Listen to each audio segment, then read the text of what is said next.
we react on reality, because reality is stranger than fiction. Given the extraordinary bombast, hyperbole, and certainty that surrounded what we can now safely refer to as a propaganda campaign at the advent of COVID and as it progressed into medical measures and more serious social measures, it's interesting, isn't it, for us to understand that now 5 states are suing Pfizer. Good luck, because Pfizer, of course, as you know, have indemnity, as all vaccine makers do extraordinarily in America. Here's Bobby Kennedy.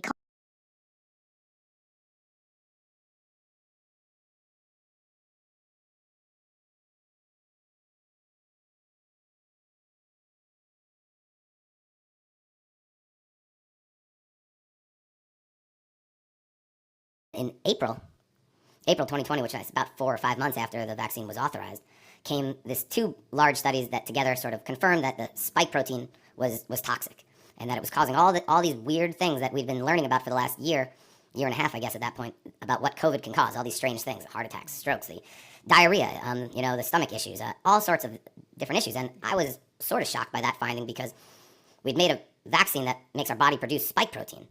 And that was really bad luck in my mind. If we had known that the spike protein was toxic when they were building this vaccine, I doubt they would have used that as the go-to protein.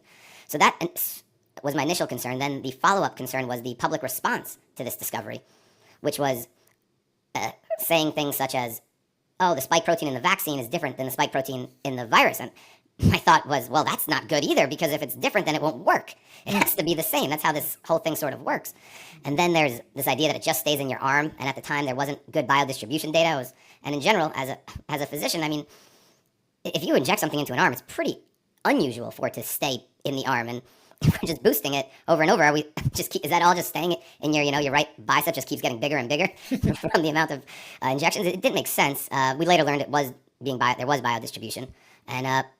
And then at the same time, there was also a CDC myth website where it would say that saying that the COVID vaccines, the spike protein that the vaccine produces is toxic is a myth. So I felt like the response to learning that the spike protein was toxic should have been a moment like, put your seats up, the plane, we're coming in for a crash landing. This is a problem. We need to figure this out really quickly. But instead, it seemed like it was just dismissed. With the concerns that I was raising before, that there felt to be a lack of an investigation.